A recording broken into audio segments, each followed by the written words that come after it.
Well, this is probably a bit of a surprise, isn't it? Finally, we're back with episode 5 of LEGO Mech Design. I'm not going to go into too much detail of what happened, why it wasn't here. I might cover that in another video, but for now, let's get right into episode 5, Weapons and Accessories. First, we'll be starting off with aesthetic consistency. What I mean by aesthetic consistency is trying to match the design language used in your mech with the design language used in your accessories. So first off, you can see the ones I use in my own mech, these two thrusters and the gun. This thruster design is pretty simple, uses a Technic wing bit, some 1x4 plates, some cylinders, grill pieces, and all this stuff. The thruster design in itself uses some wheels without tires and more cylinders. Pretty straightforward design, not too complicated, but it gets the job done.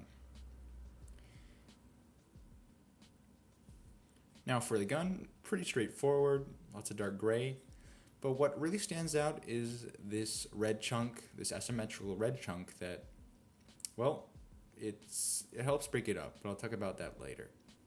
You can see this 1x1 brick with studs, you have a lot of pins, and another 1x2 brick with 2 holes in the side, and that pretty much all together holds it in place. The top section isn't much more complicated, a couple of plates, 1x1 with a stud on the side, and some binocular pieces. Here, they're all attached to the finished mech. As you can see, they just kind of seem to fit. By adding a couple of red pieces that match with the design language of the mech, they act as an extension of the mech. Here you can see the thrusters, they curve in the same direction as the arms, and, well, that's the basics of it. Just make it fit.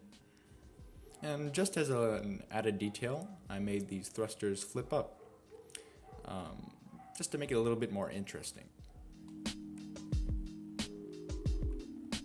Another thing you have to have on your mech is the necessary extensions to accommodate those accessories. So you can see I have 2 clips, each on one arm, and a really big rod on the back for extras. Also, this hand, it looks nice and all, but it doesn't really fit weapons really well. It doesn't hold them at all. So, for the sake of the episode, I decided to attach this Izuyoshi hand, which has a lot of stuff, and it looks okay, so hopefully it doesn't look too bad on the mech. And that's what we're going to use for the rest of the episode.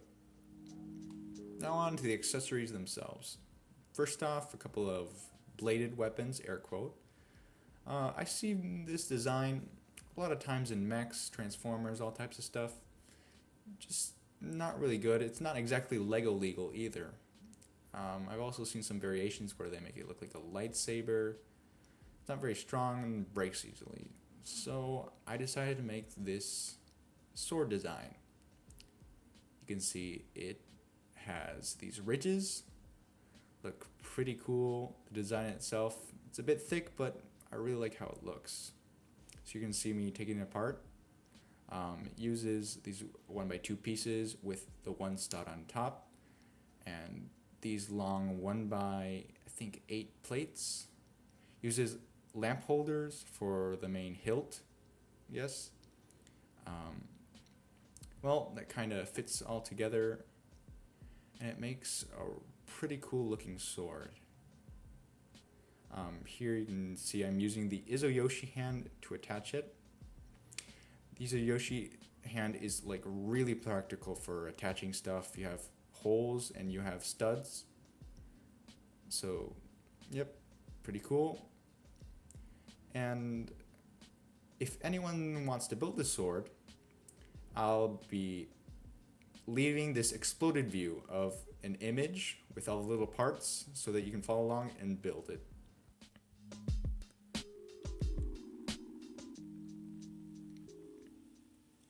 This right here, this is not a gun.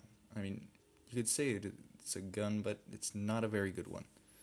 So we are not going to use this type of things. this right here, this is a gun base. It doesn't look like much, looks a bit boring, but bear with me. You have your trigger, you have your stock, you have... It's basically just a base so that you can add stuff on it, and it makes all different types of guns. So, take it apart here. You have some grill pieces held by lamp holders. The trigger base has lightsaber hilt. Those faucet pieces for a trigger, a 1x3 flat. This stock portion uses two 1x1 bricks, one with studs and one with a hole with a rod going through it. And the butt portion has a couple of cylinders and that 1x2 Technic piece. This bit has 1x2 flats, lamp holder, a 1x3, a 1x2, and that little clip piece on there. So putting this all together, using this, I can get a bunch of different types of really good looking guns. So we'll see that right now in a second. Now for my first example, I'm just going to put together a quick little assault rifle thing. So you can see there you have two 1x1 bricks, a peg and a clip, and one 1x1 flat on the bottom, and I just clip this on and it acts like a magazine. Then I have this two binoculars and two rods that are connected together, and I put that on the bottom there, and there you have it. Quick and simple, cool looking little assault rifle. So the next one I kind of want to use as an example because I roughly based it on a gun from real life, which I really recommend. Nowadays there's a lot of video games, most of them have guns and stuff. So take reference from them, look at the guns, look at the game models and stuff, and that will really help your builds out. So here you can see this helical magazine, using two barrel pieces. At the front there's a flick fire missile in there, little piece with a rod at the back, and that kind of clips with the two barrel pieces. And you have that bit of a helical magazine, which makes it resemble a bison. So as the last example, I'll be making more of a long-range rifle. So starting out with a barrel, you can see I have a bit of a silencer bit, and that kind of goes right into the lamp holder. It's really practical. The lamp holder has a hole and a stud, so you can do a lot with it. Now this magazine piece has a clip and a cheese slope and a 1x2 brick. That gives it a bit of an incline, makes it look more interesting. Finally, this scope piece here. It's a cone, a T-piece, and one of those little Technic pieces, not sure what they're called, that goes on top of the rifle as a scope. There you have it, some type of longer range looking rifle. And that pretty much shows off how much you can do with this simple base. So the last part is me fitting the actual rifle to the hand and how it would fit. So you see this little faucet piece has a little peg.